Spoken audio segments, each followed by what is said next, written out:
اعوذ باللہ من الشیطان الرجیم بسم اللہ الرحمن الرحیم۔ میں انقلاب پسندوں کے ایک قبیل سے ہوں، میں انقلاب پسندوں کے ایک قبیل سے ہوں، جو حق پہ ڈٹ جائے اس لشکر قلیل سے ہوں۔ میں یوں ہی دستوں گریباں نہیں زمانے سے، میں یوں ہی دستوں گریباں نہیں زمانے سے، میں جس جگہ پر کھڑی ہوں کسی دلیل سے ہوں۔ تو ناظرین و حضرات، السلام علیکم ورحمۃ اللہ وبرکاتہ۔ میرے ساتھ موجود ہیں مدرسہ تعلیم القرآن کی لائق اور ہونہار طالبان ختیجہ فاروق کہ جو ایک عرصے سے مدرسہ تعلیم القرآن میں زیر تعلیم ہیں، اور میرے ساتھ میں ہوں آپ کی میزبان معصومہ ساجد۔ آج ہم جس اہم ترین موضوع پر گفتگو کریں گے وہ موضوع نماز میں قیام کے احکام ہیں۔ تو جی خواہر، السلام علیکم ورحمۃ اللہ وبرکاتہ۔ وعلیکم السلام ورحمۃ اللہ وبرکاتہ۔ آپ کا کیا حال ہے؟ جی الحمدللہ میں ٹھیک ہوں۔ جیسا کہ میں نے پہلے بتایا کہ آج ہم جس اہم ترین موضوع پر گفتگو کریں گے وہ نماز میں قیام کے احکام ہیں۔ تو آج اس موضوع کے متعلق میرا آپ سے سب سے پہلا سوال یہ ہے کہ نماز میں قیام کسے کہتے ہیں؟ جی بالکل، سب سے پہلے تو میں آپ کی بہت زیادہ شکر گزار ہوں کہ آپ نے مجھ جیسی حقیر کو اس قابل سمجھا کہ میں آپ کے پروگرام میں آؤں اور نماز میں قیام کے احکام پر گفتگو کروں۔ آپ نے بہت اچھا سوال کیا کہ نماز میں قیام کسے کہتے ہیں۔ نماز کے دوران اپنے پروردگار کی بارگاہ میں سیدھا کھڑے ہونے کو قیام کہتے ہیں، اور ضروری یہ ہے کہ انسان قیام کی حالت میں انسان کا بدن ساکن ہو، یعنی حرکت میں نہ ہو، اور اگر کوئی اس قیام کو چھوڑ کر بیٹھ کر نماز پڑھتا ہے اس کی نماز باطل ہے، مگر یہ کہ اگر کوئی بیمار ہے یا اس کی بیماری میں اضافہ ہو سکتا ہے، اس صورت میں وہ قیام کو چھوڑ کر بیٹھ کر نماز پڑھ سکتا ہے، اس میں کوئی حرج نہیں، اس کی نماز صحیح ہے۔ جی ماشاءاللہ، خواہر نے ہمیں بتایا کہ نماز میں قیام سے مراد اپنے پروردگار کی بارگاہ میں سیدھا کھڑا ہونا ہے، اور ضروری ہے کہ قیام کی حالت میں انسان کا بدن ساکن ہو، یعنی حرکت میں نہ ہو، اور اگر کوئی شخص اس قیام کو ترک کر دیتا ہے تو اس کی نماز باطل ہو جاتی ہے، لیکن اگر کوئی بیماری کے تحت اس قیام کو ادا نہیں کرتا تو اس کی نماز ٹھیک ہے۔ خواہر، میرا آپ سے دوسرا سوال یہ ہے کہ نماز میں قیام کی کتنی قسمیں ہیں؟ جی بالکل، آپ نے بہت اچھا سوال کیا کہ نماز میں قیام کی کتنی اقسام ہیں۔ یہ تو ہر ایک کو آشنا ہونا چاہیے، اس کی نا آشنائی کی وجہ سے بہت سے لوگوں کی نماز خراب ہو جاتی ہے، اس لیے میں مومنین سے ریکویسٹ کرتی ہوں کہ آپ توجہ سے سنیے گا کہ نماز میں قیام کی 4 اقسام ہیں۔ سب سے پہلے تکبیرۃ الاحرام کا قیام، یہ اس وقت کا قیام ہے کہ جب ہم نماز میں سب سے پہلے اللہ اکبر کہتے ہیں، اور دوسرا قیام سورتوں کی قرأت کا قیام ہے، یہ اس وقت کا قیام ہے کہ جب ہم سیدھا کھڑا ہو کر سورہ الحمد اور دوسری سورہ پڑھتے ہیں۔ تیسرا قیام رکوع سے پہلے کا قیام ہے، یہ اس وقت کا قیام ہے کہ جب ہم سورہ الحمد اور دوسری سورہ کو پڑھنے کے بعد کرتے ہیں، یعنی یہ رکوع میں جانے سے پہلے بجا لایا جاتا ہے۔ اور چوتھا قیام رکوع کے مکمل ہونے کے بعد کا قیام ہے، جو سجدے سے پہلے اور رکوع کے بعد بجا لایا جاتا ہے۔ اب کل ملا کر 4 قیام ہوئے۔ سب سے پہلے تکبیرۃ الاحرام کا قیام، دوسرا سورتوں کی قرأت کا قیام، تیسرا رکوع سے پہلے کا قیام، اور چوتھا رکوع کے بعد کا قیام ہے۔ جی مومنین کرام، جیسا کہ آپ نے دیکھا، خواہر نے ہمیں بتایا کہ نماز میں قیام کی 4 اقسام ہیں۔ سب سے پہلے تکبیرۃ الاحرام والا قیام، دوسرا سورتوں کی قرأت کے وقت کا قیام، تیسرا متصل برکوع کا قیام جو رکوع سے پہلے کیا جاتا ہے، اور چوتھا رکوع کے بعد والا قیام۔ خواہر، یہ جو 4 قیام آپ نے بتائے ہیں، کیا یہ 4 قیام ایک جیسے ہیں؟ نہیں، یہ 4 قیام ایک جیسے نہیں ہیں، بلکہ ان میں 2 رکن ہیں اور 2 غیر رکن ہیں۔ یہاں پر میں ایک بات موضوع سے ہٹ کر کرنا چاہتی ہوں کہ ہمارا مذہب یہ کہتا ہے کہ سب برابر نہیں ہیں، سب ایک جیسے نہیں ہیں، جس طرح سے خدا نے سورہ بقرہ میں فرمایا تِلْکَ الرُّسُلُ فَضَّلْنَا بَعْضَهُمْ عَلَىٰ بَعْضٍ، کہ ہم نے بعض رسولوں کو بعض پر فضیلت دی ہے۔ اور جو لوگ یہ کہتے ہیں کہ اصحابک النجوم، کہ ہمارے اصحاب ستاروں کی طرح ہیں، بِأَيِّهِمْ اقتدیتم اہتدیتم، کہ تم اگر اس کی پیروی کرو گے تو تم ہدایت پا جاؤ گے۔ ہم اس بات کے قائل نہیں ہیں، ہم اس حدیث کے قائل نہیں ہیں، بلکہ ہم اس بات کے قائل ہیں، اس حدیث کو مانتے ہیں کہ جب خندق کے میدان میں عمر بن عبد ود کے مقابلے میں کوئی نہ اٹھا، اس وقت امیر المومنین عمر بن عبدود کے مقابلے میں اٹھے، اور جب عمر بن عبدود کے ٹکڑے کیے اس وقت رسول اللہ نے فرمایا ضربت علی فی یوم الخندق افضل من عبادت الثقلین، کہ علی کی ایک ضربت ثقلین کی عبادت سے افضل ہے۔ جو لوگ کہتے ہیں کہ سارے اصحاب ایک جیسے ہیں، تو ان لوگوں کو رسول اللہ نے بتایا کہ علی کی ایک ضربت کا مقابلہ پوری ثقلین نہیں کر سکتی۔ جس طرح سے یہ سارے اصحاب ایک جیسے نہیں ہیں، سارے رسول ایک جیسے نہیں ہیں، سارے انبیاء ایک جیسے نہیں ہیں، بالکل اسی طرح نماز میں یہ چاروں قیام بھی ایک جیسے نہیں ہیں، بلکہ ان میں 2 رکن ہیں اور 2 غیر رکن ہیں۔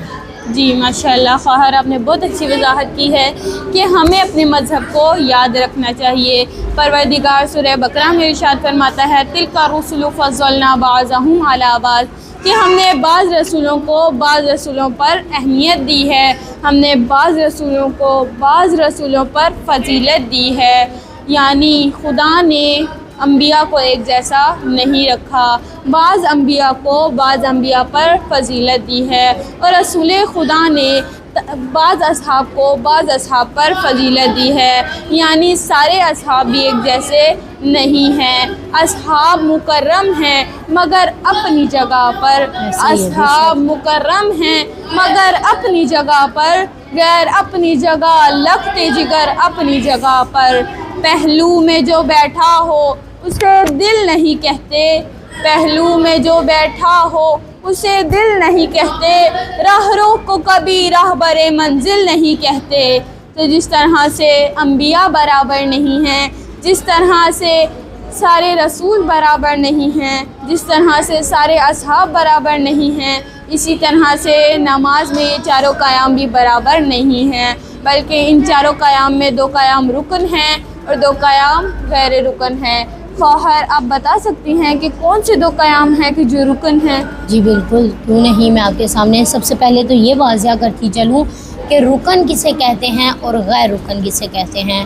رکن یعنی نماز کے وہ واجبات کہ جنہیں اگر ہم جان بوجھ کر چھوڑ دیں گے یا اس میں اضافہ کر دیں گے تو ہماری نماز باطل ہو جائے گی، اور غیر رکن یعنی نماز کے وہ واجبات کہ جنہیں اگر ہم جان بوجھ کر چھوڑ دیں گے ہماری نماز باطل ہو جائے گی، لیکن اگر ہم بھولے سے چھوڑ دیں گے تو ہماری نماز صحیح ہے۔ جس طرح سے آپ نے سوال کیا کہ وہ کون سے قیام ہے کہ جو رکن ہیں، ان میں سب سے پہلا رکن تکبیرۃ الاحرام کا قیام ہے۔ تکبیرۃ الاحرام کا قیام یعنی حالت احرام میں تکبیر کہنا ہے۔ جب ہم نماز میں سب سے پہلے اللہ اکبر کہتے ہیں تو یہ تکبیرۃ الاحرام کا قیام ہے۔ اس کو تکبیرۃ الاحرام اس لیے کہا جاتا ہے کیونکہ بہت سے ایسے کام ہیں کہ جو اس تکبیر کے بعد حلال حرام ہو جاتے ہیں، جس طرح سے کھانا پینا، دائیں بائیں دیکھنا، باتیں کرنا اور ہنسنا اور رونا، سوائے خدا کے خوف سے۔ جو خدا کے خوف سے روتا ہے اس میں کوئی حرج نہیں، باقی ہر قسم کا رونا حرام ہے۔ جس طرح سے اس تکبیر کے بعد بہت سے حلال کام حرام ہو جاتے ہیں، اسی طرح بہت سے ایسے کام ہیں کہ جو اس تکبیر کے بعد واجب ہو جاتے ہیں۔ جس طرح سے اس تکبیر کے بعد ہمارے لیے ضروری ہے کہ تکبیرۃ الاحرام کہتے وقت ہمارا بدن ساکن ہو، یعنی حرکت میں نہ ہو، اور ضروری یہ ہے کہ اس تکبیر سے کچھ دیر پہلے اور کچھ دیر بعد ہم ساکن حالت میں کھڑے رہیں، تاکہ ہمیں یقین ہو جائے کہ ہم نے ساکن حالت میں قیام کیا ہے۔ جی ماشاءاللہ خواہر، آپ نے بہت اچھی وضاحت کی ہے کہ 2 قیام ہیں کہ جو رکن ہیں۔ سب سے پہلے تکبیرۃ الاحرام والا قیام اور دوسرا متصل برکوع والا قیام۔ تکبیرۃ الاحرام کے قیام سے پہلے کو کہنے سے پہلے انسان کے لیے ضروری ہے کہ اس تکبیر کو کہنے سے کچھ دیر پہلے اور اس تکبیر کو کہنے کے کچھ دیر بعد انسان ساکن حالت میں کھڑا رہے، تاکہ اسے یقین ہو جائے کہ اس نے قیام ساکن حالت میں کیا ہے۔ اور دوسرا قیام کون سا ہے کہ جو رکن ہے؟ جی بالکل، دوسرا قیام سب سے پہلے جیسے میں نے بتایا کہ پہلا رکن تکبیرۃ الاحرام کا قیام ہے، اور دوسرا رکن متصل با رکوع کا قیام ہے، یعنی جو رکوع سے پہلے بجا لایا جاتا ہے، اور انسان کے لیے ضروری ہے کہ رکوع میں جانے سے پہلے وہ سیدھا کھڑا ہو پھر رکوع میں جائے، اگر وہ ایسا نہیں کرے گا تو اس کی نماز باطل ہو جائے گی۔ تو خواہر نے بتایا پہلا قیام کی جو رکن ہے وہ تکبیرۃ الاحرام کا قیام ہے، اور دوسرا قیام کی جو رکن ہے وہ متصل برکوع کا قیام ہے۔ اس قیام میں انسان کے لیے ضروری ہے کہ سورتوں کی قرات کے بعد کچھ دیر ساکن حالت میں کھڑا رہے اور پھر رکوع میں جائے، اور اگر کوئی ایسا نہیں کرے گا تو اس کی نماز باطل ہو جائے گی۔ خواہر میں آپ سے ایک سوال کرنا چاہتی ہوں، اور وہ سوال اسی مسئلے کے متعلق ہے کہ ہم تو پہلے ہی کھڑے ہوتے ہیں، ہم تو پہلے ہی قیام کی حالت میں ہوتے ہیں، تو پھر وہ کون سی غلطی ہے کہ جسے ہم انجام دیتے ہیں اور ہماری نماز باطل ہو جاتی ہے؟ بالکل، آپ نے بہت ہی اہم مسئلے کی طرف توجہ دلائی کہ پھر وہ کون سی غلطی ہے، کیونکہ ہم پہلے ہی کھڑے ہوتے ہیں، وہ کون سی غلطی ہے کہ جس سے ہماری نماز باطل ہوتی ہے۔ وہ دو موقع ہیں کہ جہاں ہماری نماز باطل ہو جاتی ہے۔ سب سے پہلی ہم غلطی یہ کرتے ہیں کہ سورہ الحمد کے بعد دوسری سورہ کو ختم کرنے کے بعد ہم رکوع بھول جاتے ہیں اور ڈائریکٹ سجدے کے لیے بیٹھ جاتے ہیں۔ ابھی ہم سجدے میں نہیں جاتے، اور سجدے کے لیے جب بیٹھتے ہیں ہمیں یاد آ جاتا ہے کہ ابھی ہم نے رکوع نہیں کیا، تو اس کے لیے ضروری ہے کہ وہ پہلے سیدھا کھڑا ہو پھر رکوع میں جائے۔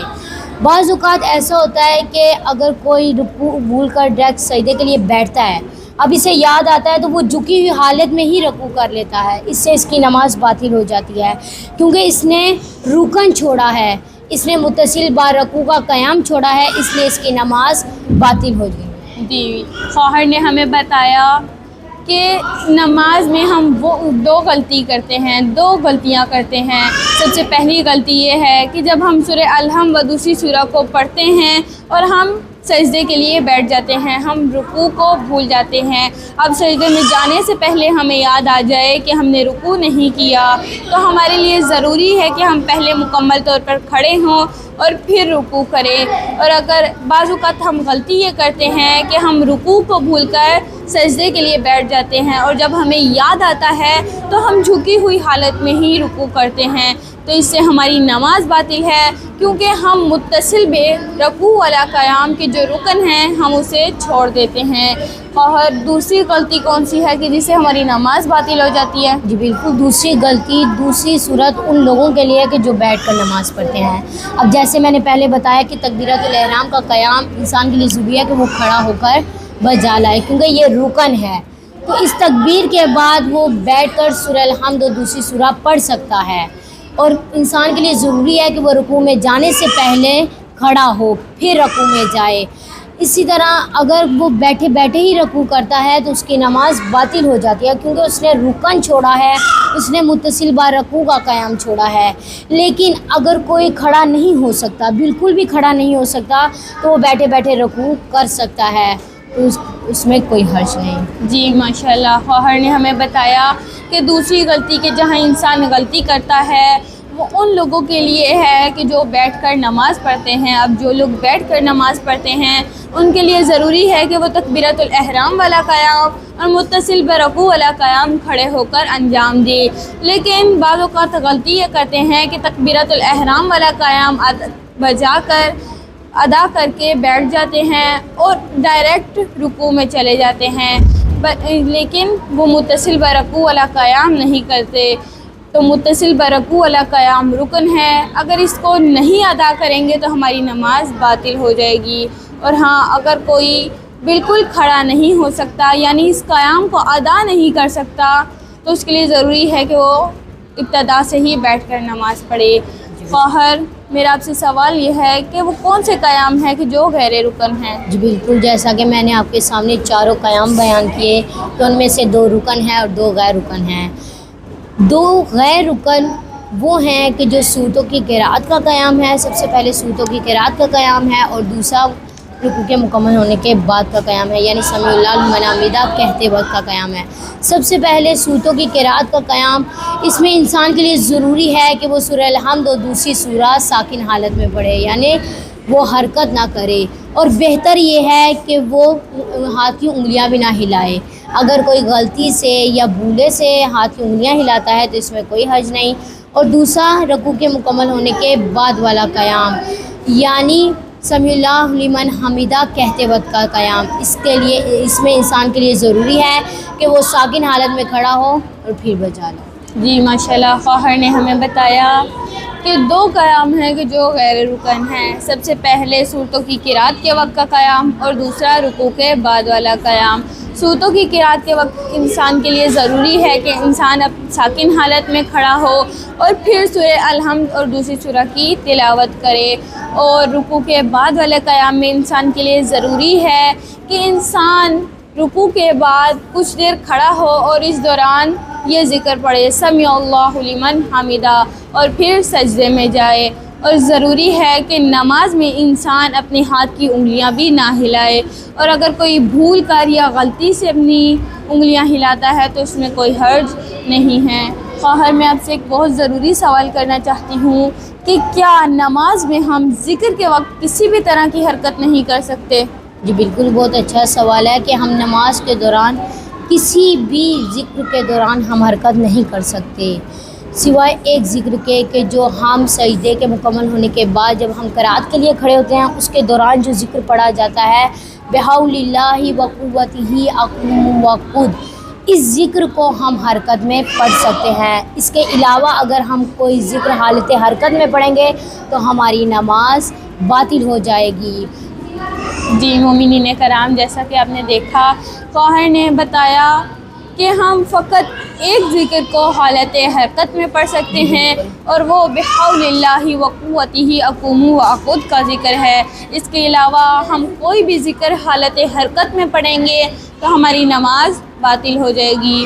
خواہر میں اسی مسئلے کے متعلق آپ سے ایک سوال کرنا چاہتی ہوں کہ بعض اوقات ہمیں حرکت کرنی پڑتی ہے، تھوڑی سی آگے، تھوڑی سی پیچھے، تھوڑا سا دائیں یا تھوڑا سا بائیں.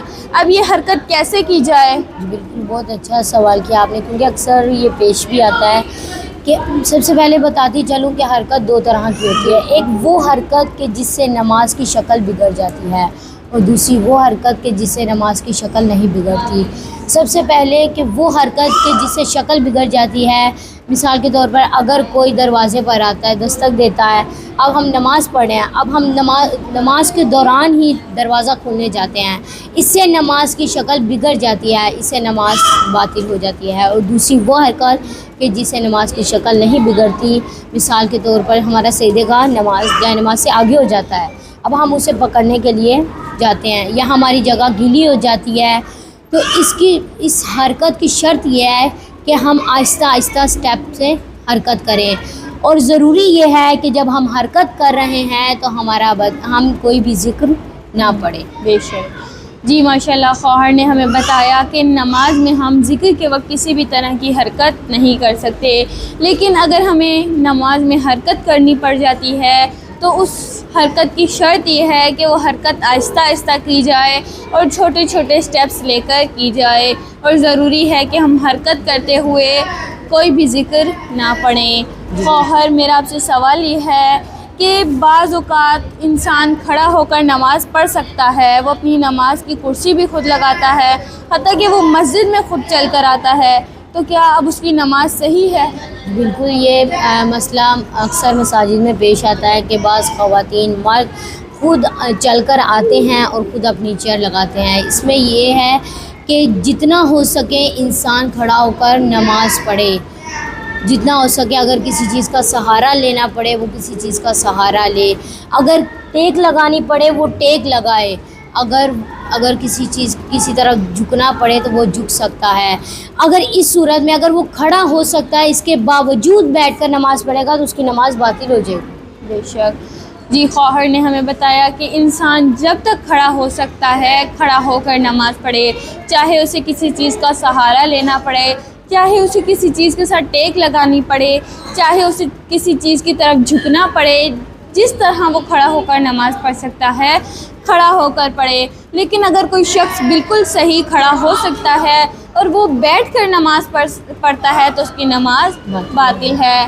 خواہر میرا آپ سے سوال یہ ہے کہ انسان کب قیام کو چھوڑ کر بیٹھ کر نماز پڑھ سکتا ہے؟ جی بالکل، آپ نے بہت اچھا سوال کیا. سب سے پہلے تو جتنا ہو سکے انسان کھڑا ہو کر نماز پڑھے.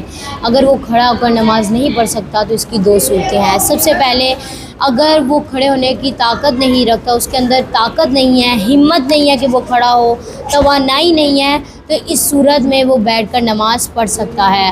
اور دوسری صورت یہ ہے کہ وہ کھڑا تو ہو سکتا ہے طاقت بھی ہے، لیکن کھڑا ہونا اس کے لیے نقصان دہ ہے۔ ڈاکٹر نے منع کیا ہے کہ وہ کھڑا ہو کر اگر نماز پڑھے گا تو اس کی بیماری میں اضافہ ہو سکتا ہے، تو اس صورت میں وہ بیٹھ کر نماز پڑھ سکتا ہے۔ مثال کے طور پر اگر کوئی ہارٹ کا پیشنٹ ہے، اب اسے ڈاکٹر نے منع کیا اگر وہ کھڑا ہوگا تو اس کھڑے ہونے سے اس کی بیماری میں اضافہ ہو سکتا ہے، تو اس صورت میں وہ بیٹھ کر نماز پڑھ سکتا ہے۔